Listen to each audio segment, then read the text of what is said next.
Welcome to part two with Koki, which is technically part three. We did two separate podcasts, so I hope you saw our first one, episode 9, which was about an hour and 42 minutes. And then this was a separate one that went over 2 hours, so split it up into two. So this is part two of that. And as I said, I think on the intro or ending of the previous one, I really struggled with narrowing down the clips to ask my editor to fulfill because there were so many good ones. So I think I ended up narrowing it down to about 7. Probably end up only using 2 or 3, but I just couldn't pick the ones. And then now I have to go through and figure out which ones to actually put on social media. So the struggle is real. She is a quote machine, and I love our chemistry. I almost didn't film this intro due to my overwhelming ADD. Didn't have a great day today. And I said, do I really need the intro? But as you'll hear or see, this podcast jumps right in. We really didn't know we were cutting up into 2, so be prepared for an abrupt starting. I'm not going to do an ending video, so I'll give my plea now to please rate and review the podcast. It's not quite as easy as I thought, where I said on Spotify, you could just go right on and to the main page and see the stars. You actually have to click the 3 dots to say rate this podcast, and then you can do it. And then on Apple, you just go on the main page and scroll down to the reviews, and you can just rate it. Just a quick rating is all I'm looking for. A review would be unbelievable, but just a rating would be great. And if you're on YouTube, you can, of course, like, share, subscribe. So I think that'll do it. I hope you enjoy. As always, thanks for listening and or watching. Oh, and for those who are watching and are the Christmas haters, the late Christmas haters, I do still have my background up. It's January 14th, so part of my ADD struggle has actually been to order my winter background. So I'm going to get on that. But I'm not afraid to keep the Christmas lights, etc., going through January. So that'll do it. Peace. I understand what you're saying. I do want to say that I feel, and this is moving in a different direction. This is moving in a direction of, like, you were talking about dating. I don't know if you even want to go there with this, but I do feel like we can start to see patterns. When you quit drinking, you can start to see patterns of what we were looking for other things, even besides drinking. Like, once you quit drinking, you can start to see how we were looking for almost a savior. I like to think of it, this kind of the other work that's been happening for me in year 2, which is getting rid of this like complex of a savior, right? If I have that drink, I'll feel better. It'll save me in this situation, right? So now that you don't have a drink, you kind of realize, like, I'm turning to something else to make a situation better instead of just taking all the power back in a situation for myself. And I think I see it with my single friends who are just constantly looking for their person. They're looking for a savior. They don't call it that, but they think if only they find the right person, if only they, they go on this date and then they like are looking for everything to just click, click, click, click, click into this point where then their life will be happier. Then everything will be better. It's this savior mentality that I'm trying to dismantle, which is, everything needs to hit the power is in something else. And I'm trying to take the power back. It's innately in my own radical self-love for myself.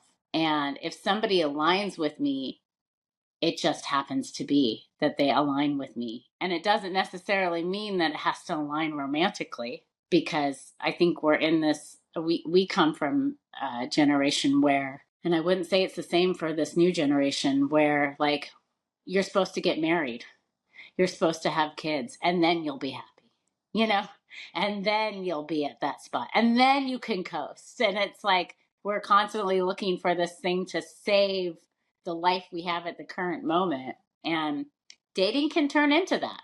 Dating can turn into the next thing. Like, that drink is going to make me feel better. Oh, if I have somebody romantically, then everything is going to be better. Then everything will be in order, and then I can start living the life that I expected. It's the same thing in a lot of ways. if we could stop thinking about life as offering something to us to make it better, when actually we are making it better with every choice we make right away. And if somebody aligns with that, cool. For however long they align with it, cool. If they don't, cool, right? But they're not here to save, they're not going to make it better. Because that just leads to more disappointment. It's like, oh, but you're not making my life better. You're not saving me with everything you're doing. So there must be somebody else out there who's going to fit all the bucks and save me. It's like taking away your power. I have to reframe life that way. Like I think I've looked at so many things as being the savior. If we have this person in office, then life will be better.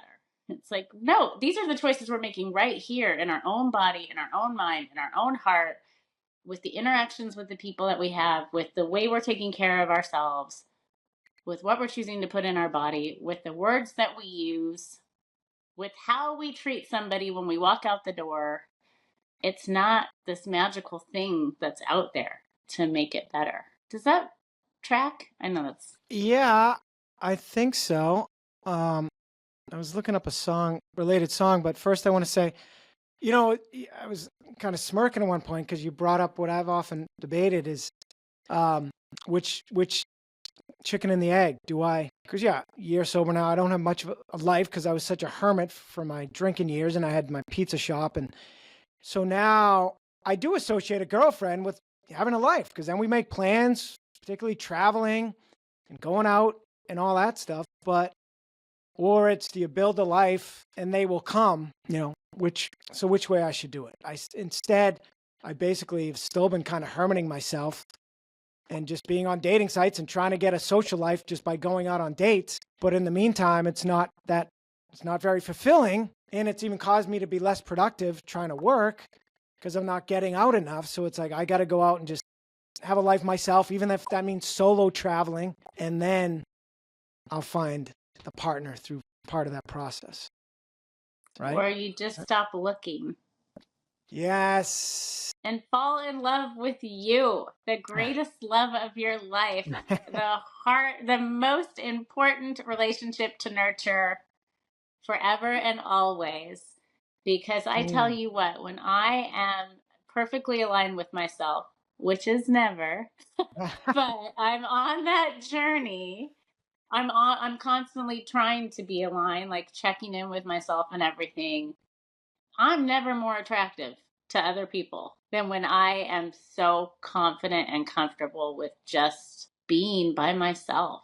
And it doesn't mean that everybody that's attracted to me or that I find attractive is going to work, you know? And maybe it will for a little bit and then it doesn't. But I will only know when it's working and when it's not when I am fully in a relationship with myself. And that's part of my work now too, I think. It's just like being super conscious of where my power is lying and when I'm giving it away. Yeah, well, it's really going to segue. We're almost going to go on a coaching session here, but I think it'll be good.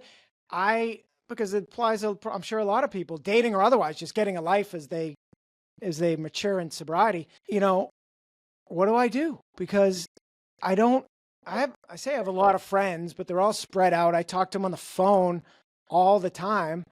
And it's funny, at night and weekends, they go to their own lives. They all are married with families and all that stuff. And then I go about my single life. So again, to get out at night, I mainly do casual dating, basically, which my therapy friend says I'm not comfortable enough with myself. And I was like, what do you mean? I'm loving it. I got the pink cloud for life. I got the sober spring in my step. I love it. I'm so happy. So I think I'm just doing it because I enjoy it. It's almost a passion of mine, dating. It seems like it's research too. It's just like, oh, what feels good, what doesn't feel good. Like, I think it's healthy. Yeah, except it's not. I think what's unhealthy is to be searching for the one in everybody, because that's giving up your power. You're thinking that person is going to make life better. You know what I mean? I think that's the reframe for me with it. It's like, date as much as you want. Just I don't want to date and look and have super hope in all of it. I just like go into it with the comfort, like I'm in a room and you're in a room and let's see what happens. Yeah, but what about when you're dating to the point? I date a lot of people that I know I'm never going to end up, have no long-term potential. So Yeah. am I waste? But it's been great therapy. It's been great hard things sober. Talk about, I think the word I thought you were looking for earlier, maybe you weren't, but you were talking about reframe and doing the list of things that you want to do sober and have a plan like karaoke. And one thing Prevention plan, I think is what it was called. you mentioned prevention plan. What I thought you were going to ask for was decoupling. They say you need to decouple things that you formerly associated with drinking, which to me would be karaoke, dancing, going to sporting events. So you decouple them by doing it sober. And so dating was one of them, particularly having dinner dates to my place. I couldn't even start cooking without opening a bottle or something. Right. And it would be awful. So now I've totally gotten over that. But I'm now at the point, all right, I think I've mastered it sober. So now do I only date people that I think are going to be long term? But it's going to take a lot more patience to find them and then have to go on a lot more dates with them before it goes anywhere, probably. God forbid you ladies like to get to know a man emotionally prior to physically, Men are from Mars, women are from Venus. Best title ever. You don't even need to read the book. It says it all. And I haven't read it, but so that's more when my therapy friend's like, yeah, you're still casually dating because you need to, you're not comfortable just having your own life. And I'm like, well, I don't know. I don't really want to set up. I should though, go visit friends, but again, all married, but just contact them and say, hey, let's go out sometime. But I'm really not that guy. I like to be fulfilled through a girlfriend, and they're almost like the only friend I need, if you will, in a way. Fulfilled through a girlfriend. I think that's maybe what your therapist is talking about. For me, that's the way I always thought. Like, oh, well, I'll be fulfilled through someone else. And I think like taking my power back is a big part of this part of my journey now, which is I can align with somebody else, but my fulfillment comes from me, not from anyone else. Like that's what I have to remind myself, because I will never feel fulfilled if I'm giving my power and putting the power in somebody else's hands to make me feel fulfilled. That's first of all unfair to them, and I hope they're not doing it to me. And I have to be fully like so okay with me on my own in order to be a good partner for somebody else. But I think I'm there as far as having done the work and happy and fulfilled that way. The rest of the fulfillment to me is just someone to travel with and someone to, go out to dinner with my parents and double date with friends and maybe play pickleball with. That's kind of what I'm talking about. So yeah, and that's awesome. And I think you should have as much fun as possible. I'm just saying that's part of the work for me, is that like I realized that I put my power in alcohol, and I'm taking all that power back, Right. And now I'm recognizing where I do it in other things, which is when I consider something else as somewhat of a savior. And I know that savior is a big word, but if you think about it in little terms, like I do it with coffee still. Like this cup of coffee is going to make my morning better. I can't do it myself. Right. Or if I go and play pickleball with somebody and it's so great and we have a great time, I can't move forward to, oh, well, if we're together and we're like romantically involved and we're a couple and we're it, and then my life is going to improve somehow. Life is going to improve because it does, right? So that's the way I'm trying to start thinking, is like I'm not placing any of my being fulfilled power into anything else. If I vibe higher and I'm having more fun because there's a person in the room, that's something to pay attention to. If your vibe, what? If I'm vibing higher, like I'm feeling more like, you can tell when the energy is different in you when somebody else is around. But giving up your power to something, that's what I'm trying to recognize, is where am I placing my power? We got to come back to that coffee comment. I love what you just said. And, I do that.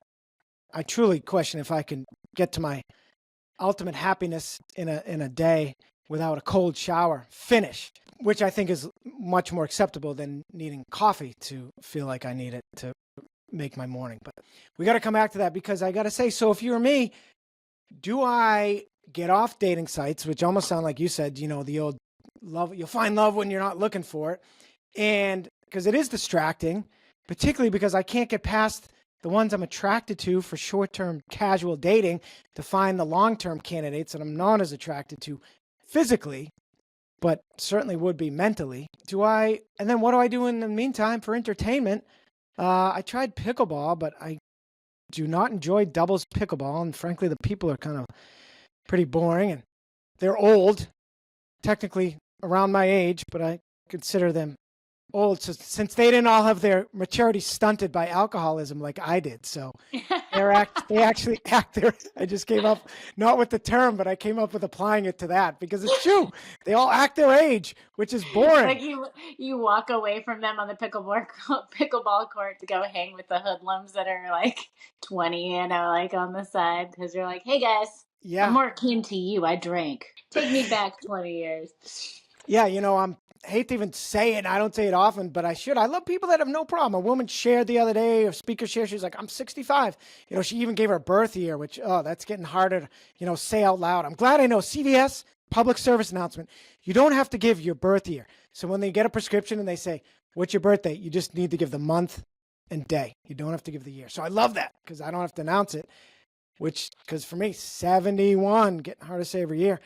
And so I'm 53, but I say I'm 53 going on 23 because I'm really only 23 in sobriety years. I started drinking when I was 18, and now I've probably got over 6 years. So I got to add, I guess maybe I'm now 24. But yeah, so most pickleballers are in mid 50s and up, and they act their age. They're pretty damn boring people. So yeah, you know who I envy and want to go hang with? They do corporate events. This is inside a mall near me, so they have it's a big facility. And they're all 20, 30 somethings that I'm like, not that I relate to 20 somethings. And I find them pretty boring too, actually. I guess it's the ones in the middle. Or actually, it's just sober people in general, which can be of any age, but they seem to be between 30s and 50s. But, isn't that true? Yeah, go ahead. It's only sober people that pique my interest now because you can have deeper discussions with them. They're so fucking badass. Isn't that funny? Because I used to think like, oh God, what happened to that person? They must be really weak to have had something that made them have to quit drinking. Isn't that funny? Now I'm like, oh, that person's sober? Okay, I trust that person more than anybody else in the room. What a brave individual. For the most part. People are people, right? So your true nature still shows up, but I've never met more brave people than the people who aren't drinking in a sea of drinkers. It's so true. I think you should do whatever is truly in your gut, making you feel like you're having joy in this world. If you're having fun dating casually, do it. Why not fill your joy bucket? Like, that's what life is about. What I'm saying is, stop dating if you keep dating with the intention that you're going to find the one that's going to fill your joy bucket, it's kind of a never ending battle. You're giving your power to somebody else. How'd you word that again? If you keep dating to try to find the one, did you say? Yeah, it's very different than if you're casually dating to just have fun in this life and to fill your life with joy. Like, I'm going to spend my time being on a date with another human that's making me laugh, we're having a good time, or that's just teaching me something. Like, I'm not really interested in that. I don't think I want to spend more time with somebody's that person, Yeah. Both being equally as valuable to your life. Yeah, but what about these women? For joy more than anything, right? Sorry, say that again. Searching for joy more than anything. Right.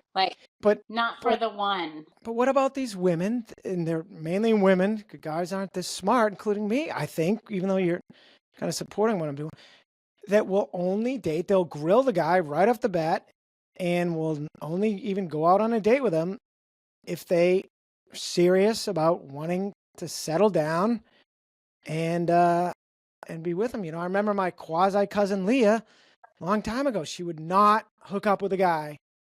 And she'd go months and months and months, but she was determined to find a husband, not in a needy way, but she wanted to have a family. And I was like, don't you just have the need now and then to hook up? And she was like, yes and no. But she's like, I don't care. My goal, she had her eye on the prize. And guess what? She found the prize. And I think that's more what I need to do. You just listen to your intuition. Just make sure you're loving yourself enough to hear your intuition, you know? I have just been feeling like putting even me who's in a relationship, and I know it's always easy for somebody that's in a relationship, but I've been single a lot, and I love being single. And I was in a relationship, for 20 years with my ex-husband.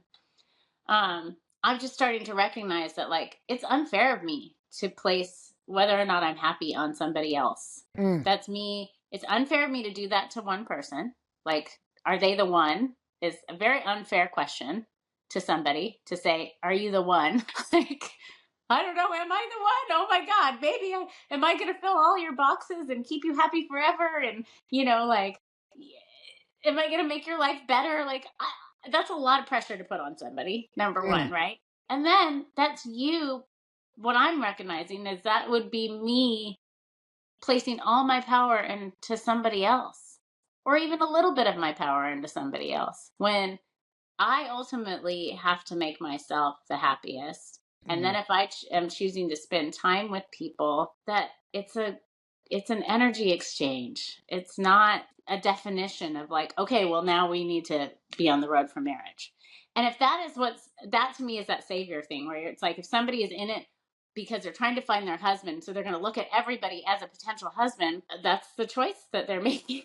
But it seems to be like you're going to have less fun because you're going to be constantly searching for these things that are going to tick all the boxes that are going to save your life. It's going to change your life and save your life as it is. And I realize that's the construct we've lived in forever. Get married, find the one, get married, and then life will be better. Instead of being like, life is great right now, with or without someone. Yeah. But who I am right now is aligning with somebody else, and our life is just kind of creating more and more alignment together, that's awesome. But I got to stop putting pressure on that person to be the one to make me happy, because then I'm putting the power into their hands. Yeah. You know what I mean by that? Yeah. Except I'm going to say again, I'm happy. I am happy. So it's pink cloud. So maybe that's working. I need a freaking travel partner and someone to help me find the remote. There you go. So and someone to go out to dinner with my parents. I would like, while they're still with us, how many times have I ever done gone out to, I go to my parents for dinner all the time or meet them for breakfast, just the three of us. How much better? Granted, I do have the gift of gab, but still, it's so much better with the foursome, two couples in dinner, Totally. in conversation. So I've neglected that for years. My niece works at Disney World. I'd love to go visit her, but I don't really want to go alone. I've gone with my family, but I've even kind of stopped doing that. So, have you made it clear that at this point in your life, you're looking for a travel buddy, and where it leads is where it leads? Well, I don't even know if I get any takers if I just said a travel buddy. That to them it would still sound casual. I'm looking for a partner, a life partner, but not to fulfill me, but to do those things, to live with life, to enjoy life with. So there you go. You've got your goal. Yeah, I'm going to do my own self-therapy conclusion. I need to stop casually dating. I need to make plans with those friends I mentioned that I've been reluctant to. One of my best friends I grew up with, Carter, hello, lives in the next town over from me. And I only saw him, we went ice skating over the winter once. We text every day with him and our other buddy Todd, but he's in Minnesota, about the Wordle. And only once have I thrown out like, hey, let's go out with you and your wife. And I have a good female friend from college that lives also in his town. She's married. It doesn't matter. Just as friends. Let's the four of us go out. In fact, I have messaged her, and I need to again because I didn't hear back. But I need to pursue that. Maybe even talk to his wife, who I'm friends with through him, but say, hey, let's maybe arrange it through you. I'm sure she would enjoy that. And even say, hey, do you have a friend? We can go out. Not a setup. I've learned that. Doesn't need to be a setup. But most people have divorced single friends. So at this age, at our age, yes. Our friends have gone through it. The ones Yeah. that are still married, I'm like, good for you. That's crazy. Like that you have gone through this lifetime with somebody and are still like choosing them, you know? Um, yeah. Yeah. And you mentioned courage. I did want to say there's nothing more courage than these people that continually declare day ones. That was the beginning of the end for me. I was not declaring my day count. And when I finally Hmm. did that, that helped. And I still didn't declare it as much as I should have because I had a lot of day ones. In my last 30 days before my last day one, particularly, I should have declared more. But yeah, I would say, I have a working theory that every day one you declare, it's either going to be your last or get you one closer to your last. But as long as you keep showing up and showing that kind of courage, um, someone just used the phrase, meeting makers make it. If you just keep showing up, Having you're the going to make it. courage to say, I need help. I mean, it's really what it comes down to. Like, here I am. I'm showing you myself. I'm opening up my chest and being like, help me. Right. um, yeah, I mean, I used to think people who admitted how much they drank, like they actually told you how much they drank, were really didn't have a problem because they could actually admit it. Just turns out that admitting it is a step that was hard for me. And it's a step closer to recovery. Um, that they didn't have to battle as much probably if they did go and search for help. But many of those people are still drinking that I used to think were badasses for me. Like, oh yeah, I had a whole bottle or something last night, where I'd be like, oh, I would only tell you I had a quarter of a bottle, like, so you must not have a problem. And I do. Yeah, those day oneers, I'm just always impressed. Yeah. Yeah, absolutely. And you just reminded me, you touched on something earlier. You said you won't do something you're forced to. And I just did a YouTube on the stages of change, which are also really the stages of recovery. And the first one's a pre-contemplative stage, which is where people can't see the problem and they usually show up because of pressure from spouses, employees, parents, or Mm-hmm. courts, and they resist change. And they're just there because they're forced to. But ideally, that gets them to the contemplation stage where they know their destination, even how to get there, but they're just not ready for it yet. And then they hit the preparation stage where you start thinking, man, when am I going to quit? There's never a good time. I got a wedding. I got New Year's. But you start really getting prepared for it. And then the action stage where you just do the work.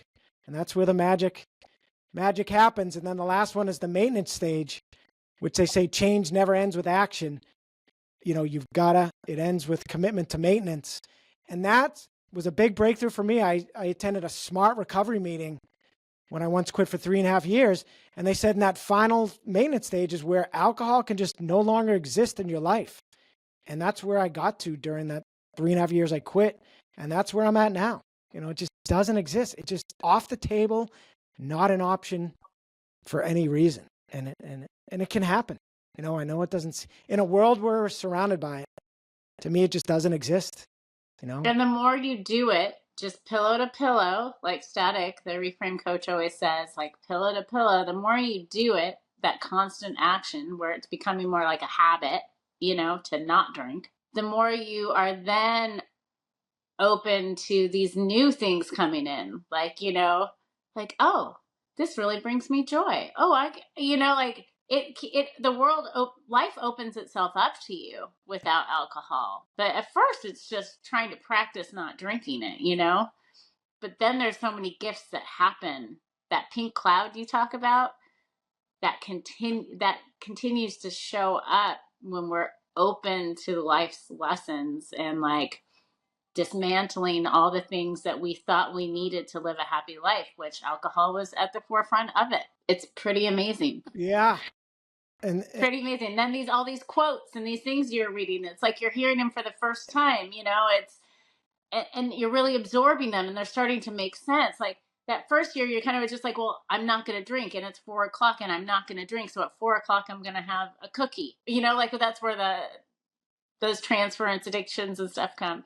But like once you realize like, oh, I'm just gonna, I guess what I'm saying is like at first it was just about practicing like the constant maintenance of it, and then it starts to become like, oh, this is life. Life is opening up now. Like life is full of lessons and so much beautiful juiciness that are the rewards, are the pink cloud of not having alcohol in your life every day. Yeah, I love that. There's a meme I've been talking about a lot lately that we talk all the time about how sobriety shares or sobriety meetings are good practice for real life.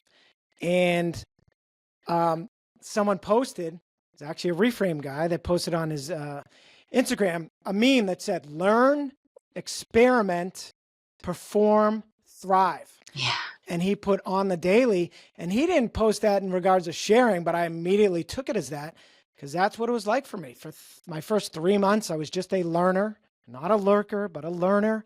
And then I finally started sharing, and then it was in the back of my mind to use it almost as like a Toastmasters, which is a great place you can go to work on public speaking. I said, and it just kind of happened naturally.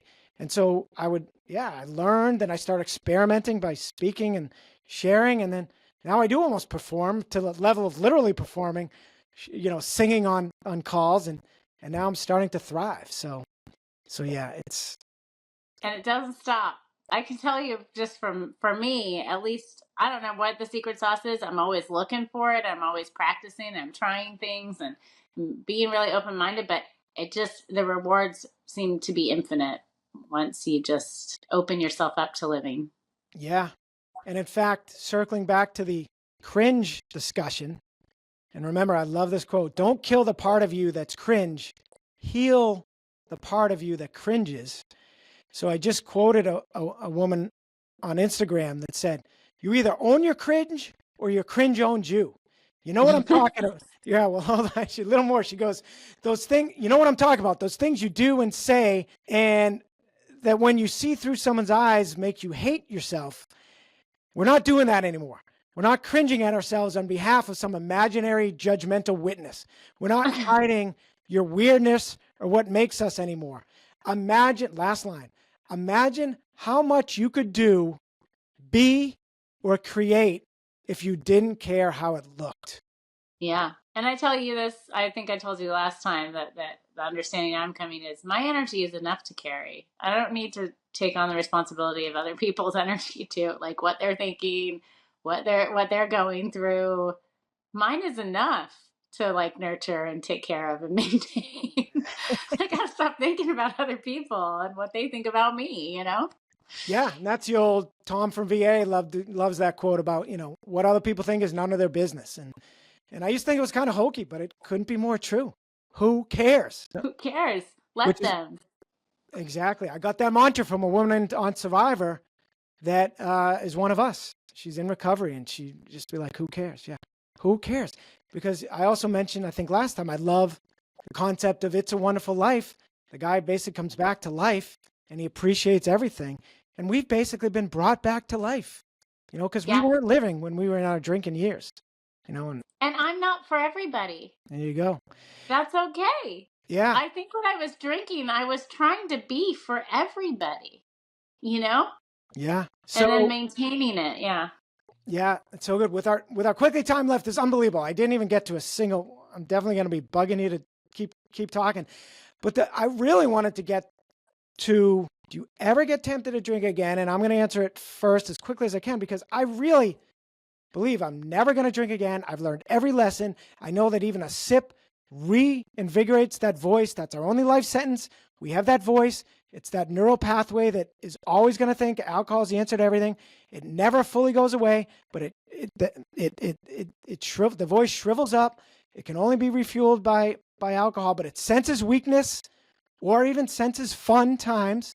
My buddy Phil that I interviewed talked about, he thinks his only threat, he's got almost a year. He thinks if the Buffalo Bills ever win the Super Bowl, he'll probably drink. And even that, I was like, no, dude, you can't. That can ruin your life, but I get it. And I haven't thought about going to Red Sox opening day. It's next Friday. The game itself would never trigger me, but I used to have so much fun going to this bar, the cask and flagon before the game, getting hammered, be so much fun. And it's the one voice, the one lie, the voice, the promises of alcohol, they're all lies. Sobriety, they're all true. The one lie I still worry I could fall for, the one I fell for after 3.5 years is that I could drink normally again. And that one still I'm going to have to fight off. But so I guess there's two. And the other one is it's just for one day.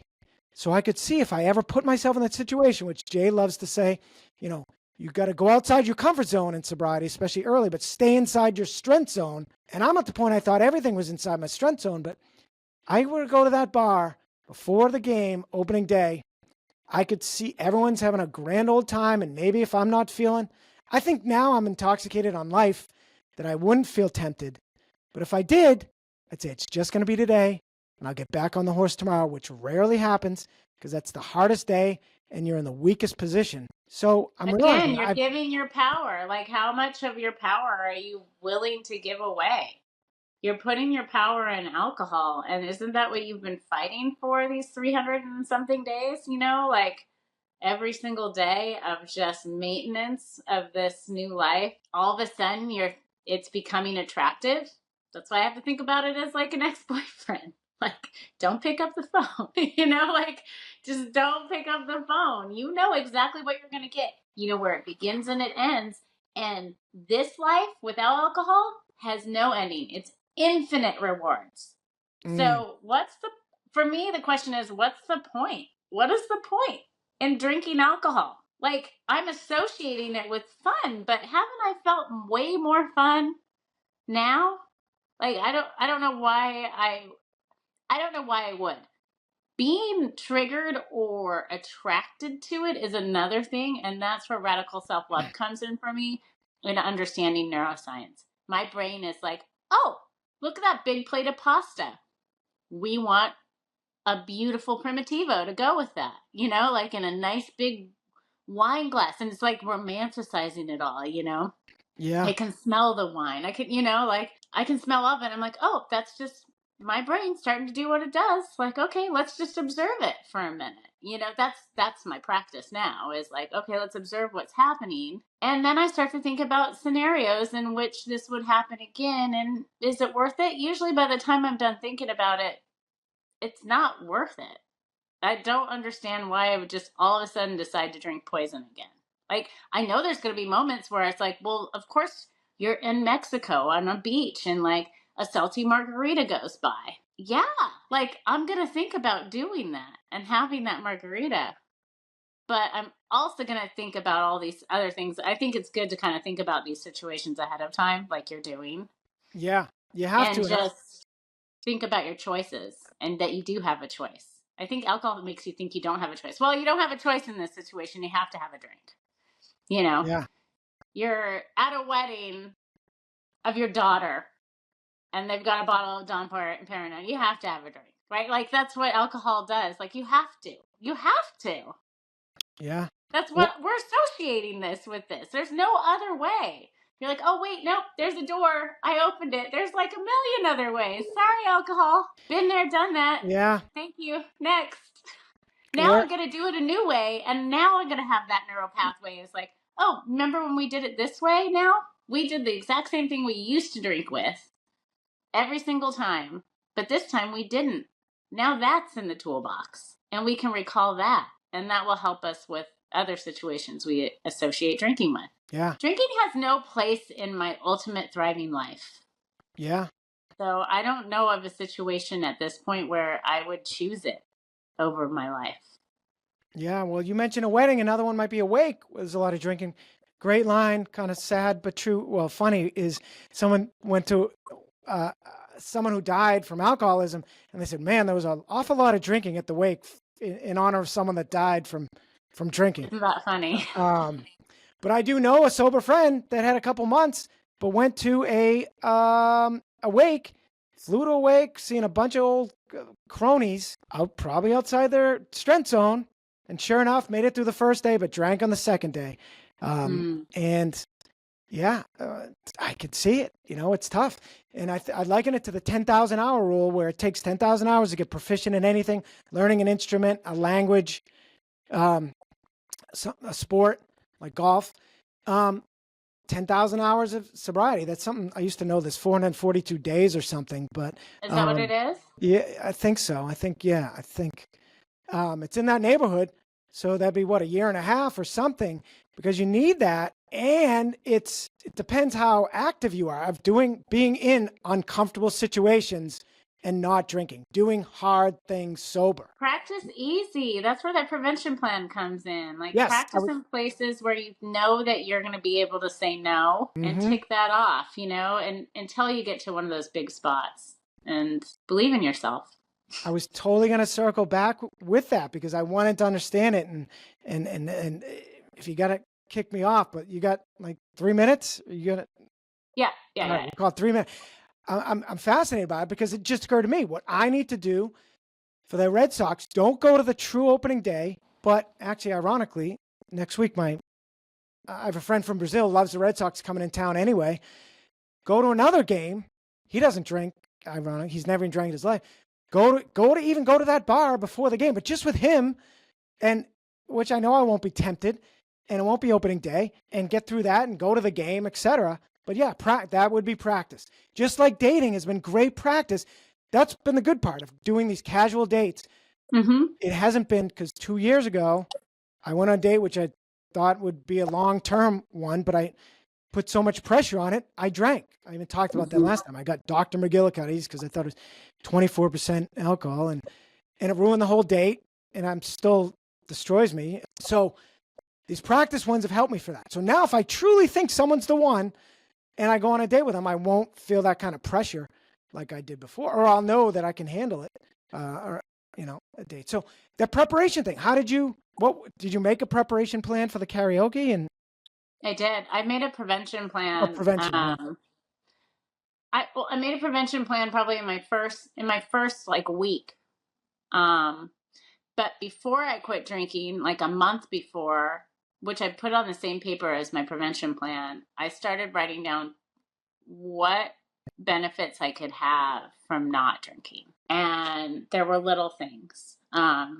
More time after work, not spending it at the jackalope, where in our service industry we would go and like complain about work on a loop, fucking hamster wheel, but it made us all feel connected. So more time to do the things I say I don't have time for. I could buy fancy olive oil because I wasn't spending money on alcohol. That was a big thing for me. I was like, I could buy fancy olive oil.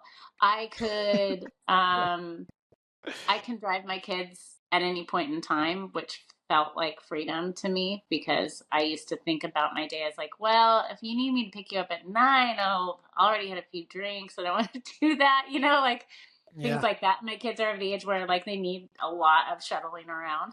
I could get a facial or a massage once a month. I could buy records, which is really what turned into my reward system. Like Yeah. all of a sudden, these things is like, oh, I'm going to buy a record every month that I don't drink. Because records were expensive, so I didn't think I could buy them. But I would easily spend my money on like 3 records in one night at the jackalope. Just little things like that. I could go on trips and go out to dinner without feeling like it was cutting into my drinking fund. Like just little things like that. And just thinking about the rewards Mm. made me start thinking like, what's better, drinking or this? And then from that reward system, I started to think, well, what am I attaching drinking to? I'm attaching it to going to karaoke. I'm attaching it to I knew I would have to go back to the jackalope for something after work, like I'm attaching it to lots of the movie theater. My favorite movie theater is an art house movie theater, and they have boozy slushies Whoa. like in the machine. They've got like, Wow. yeah, like they've got and they're delicious. And they've got really, it's a cool little art house theater. And then but they also have their infused iced teas, which I never choose because I thought my only option was choosing alcohol in that situation. I love going to the movies, but I also love my boozy slushies. So I made a prevention plan of, okay, instead of boozy slushies, I'm gonna have gonna try one of these infused iced teas that they make, and at karaoke, I'm going to put on a song that I can scream.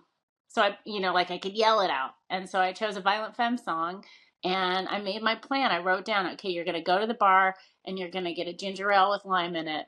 and it's going to be in the same glass, which at the time made me feel more comfortable, you know, and you're going to go out there, you're going to put your name down, and you're going to sing that song.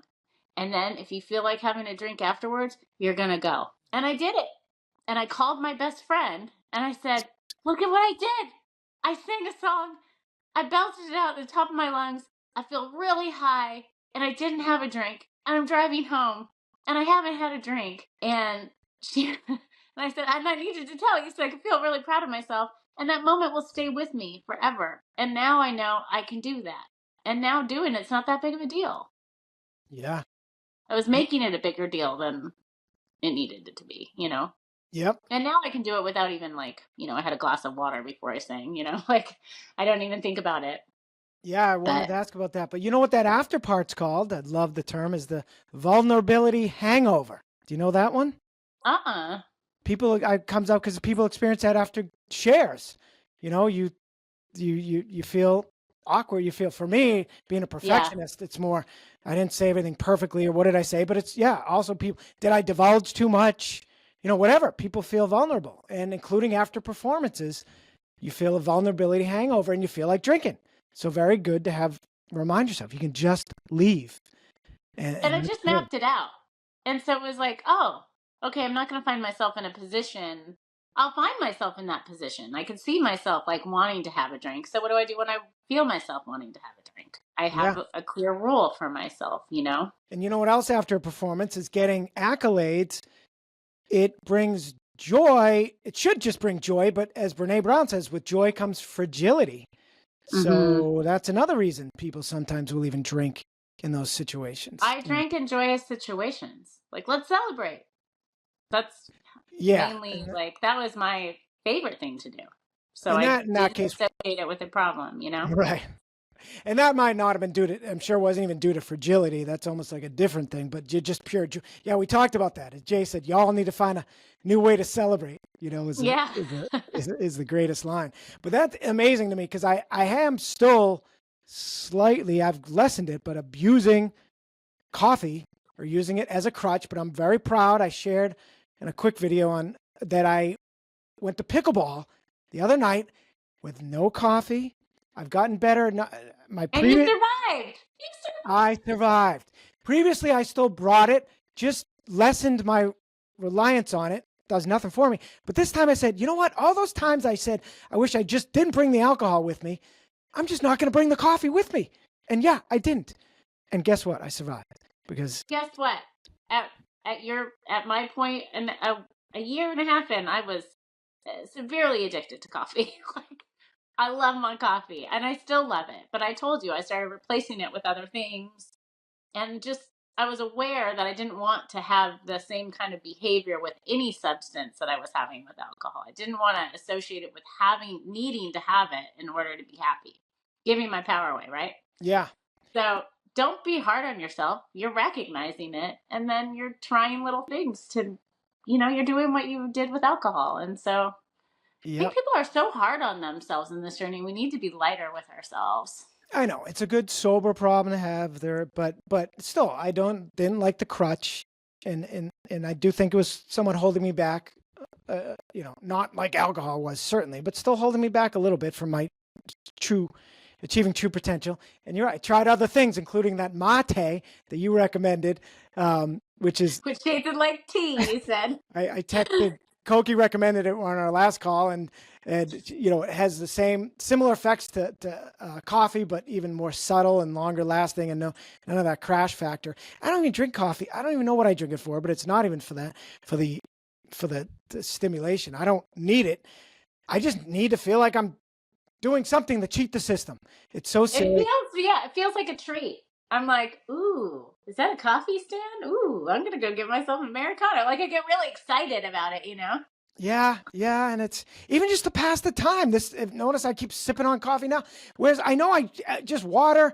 I drink still water and sparkling water. I even switched. I started buying ginger, lime, sparkling water because it tasted a little more of a kick to it than just the lemon. So it feels like I'm just drinking something. That's all I need.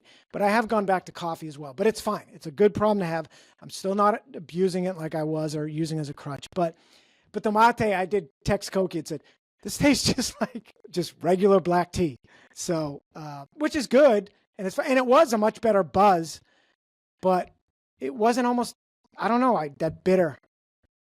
It wasn't hard So enough I know to you drink. don't like coconut, but I gotta say I make it special. Like I put brown sugar or coconut sugar. I know you don't like coconut, but Mm, and oat milk or coconut milk or because all right. I'm plant based, but I make it like a treat. It tastes really good. I love black coffee. I don't really drink black mate. All right. I should have at least Just tried it. some honey or something because, but I even started drinking it black, which I was proud of myself, but it really just wasn't interesting enough to keep me going. But we'll finish on this. I'm fascinated that you only drank water because I do believe not if, when I do sober karaoke, I will probably have an NA beer or at least even a diet Coke, which is the only time I drink sodas when I go out to eat, which I allow myself that, but still but I just feel like it's something. My karaoke joint has 3 NA beer options, and I definitely do go for that. But in this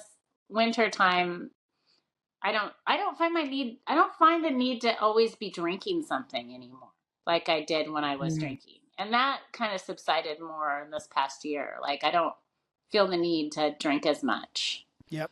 So I'm sure it'll come with And me in time as yeah. well. Just baby steps. Not bringing it to pickleball, not using. I was Great chugging it. job. You're doing Yeah, great. thank you. Even gulping it before shares needlessly. Not doing that anymore. And tomorrow morning, we can end with this.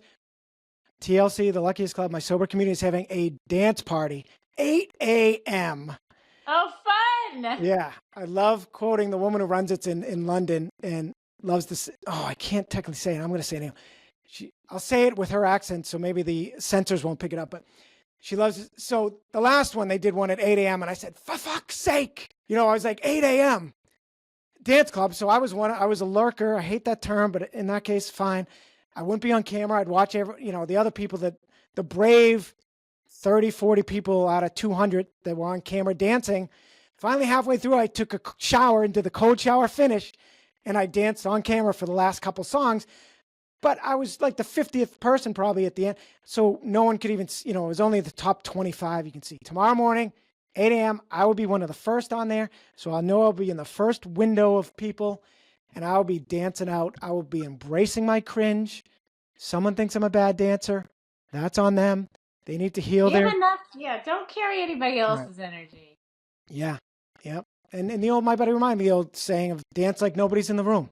Yep. That's another mantra that embrace the cringes really and embrace your weird because it turns out the original meaning of weird the word was WYRD and it meant your destiny. So now embrace your weird, embrace your destiny. And, Oh yeah. Because I used to, There's no stopping how eccentric I've realized I am. And I don't really care. I mean, the people who are meant for me are in my life or they're not. yeah, Like, I don't really care if anymore. Like, because I can't stop my true nature coming out. And yeah, it gets weirder and weirder, and I love it. yeah. There's a question, promise anyone this on OkCupid. They have like 500 questions. I love it because you really can get to know someone. And it says, would you rather be weird or normal? Years ago, right to that normal box. And Yeah. I've since changed that to weird. And I'm going to read the very end of that quote I read earlier that I love from the woman about embrace the cringe. We're not hiding your weirdness or what makes us anymore.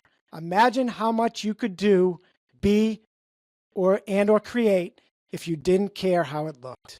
So yeah, that's it. Embrace the cringe. Embrace And your dance, weird. because Dance. I know you're in your 30s, but when you get to be in your 50s like me, and I like to hang out with older people because they teach me how to live and enjoy living as I continue to age in this vessel. Motion is lotion. You have to keep moving your body or else you use it or lose it kind of thing, it starts to hurt to be stagnant. So dancing's really helpful with that because it's a real fluid motion for your body. I love that. I have a whole another 5-minute YouTube on movement basically. I forget the actual title, but the irony if you don't feel motivated to move, guess what you need to do to get motivated? Move a muscle. You need to move. Change your thought. You need to move. Yeah. I mean, it's crazy. And it's, really circle back. You said, I need coffee to make my morning, or people think they need coffee to get alert. Doing 20 jumping jacks can do as much, if not more, than a cup of coffee, and would be sustained. Jumping jacks and water would make you a lot more invigorated for the entire morning than a cup of coffee or two would. All right, I'm going to try that just to test it. And guess what? I'm going to tell myself I can have a cup of coffee if it doesn't work. All right. Just so that I'll do it. And the real antidote. And guess what? When it works, it'll be in my toolkit. Thank you. Thanks to Cappy. Well, the other one, which we do not have time for next time, is the cold shower finish. And I try to do that shower as early as possible. I used to wait till later in the day if I didn't have to be anywhere, but that gets the spring in my step every time. It is the ultimate mood enhancer. I'm proud of you. I quit doing it. Wow. I can't talk myself into doing it anymore. I'm like, no, it feels so good. I even got my kid doing it, my oldest, to do it, and I quit doing it. I'll get back to you. You got to motivate me to get back to it. I'm sending you the video right now. I know you know where to find him under Sober Cappy on YouTube, but I'm going to send you the video because it is, I not only do it, I dance. I do a dance. It's so fun. Yeah, cool. All right. Okay. Yeah. I'm excited. Dancing would motivate me.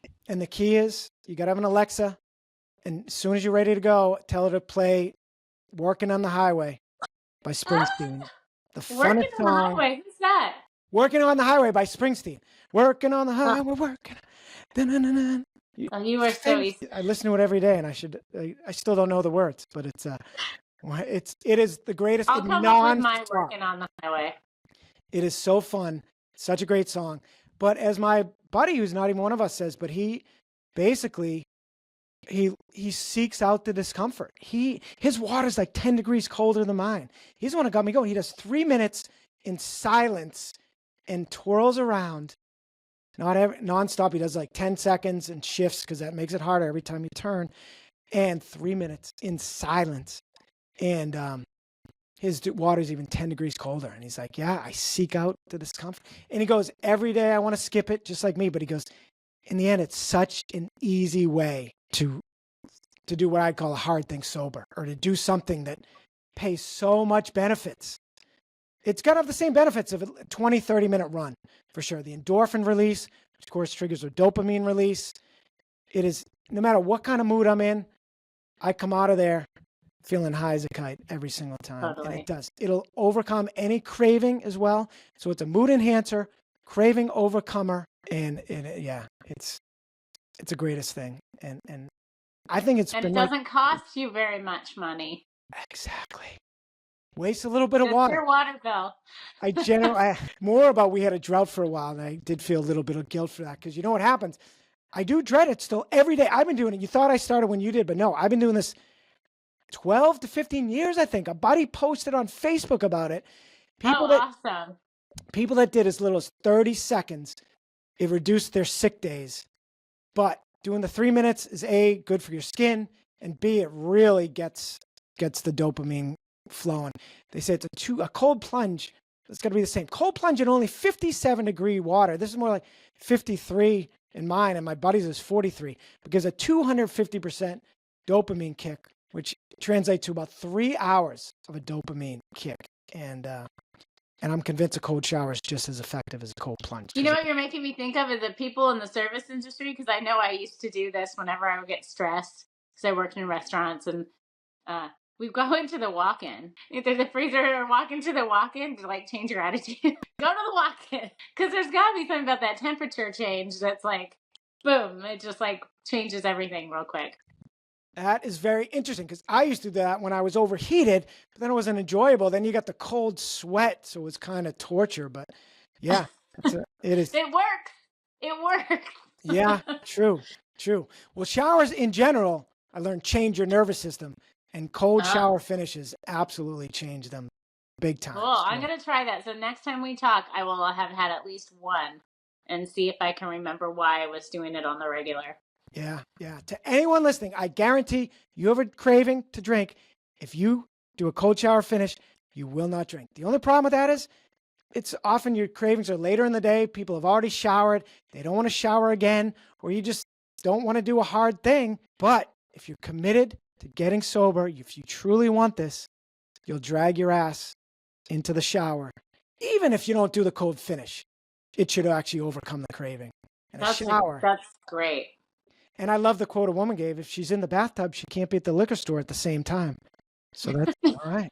Keep that in mind. All right, Koki, thanks for the extra time yet again. Yeah, it's great to catch up with you as always. All right. We'll see you next time. Okay. All right. Bye-bye. Bye. Bye, all.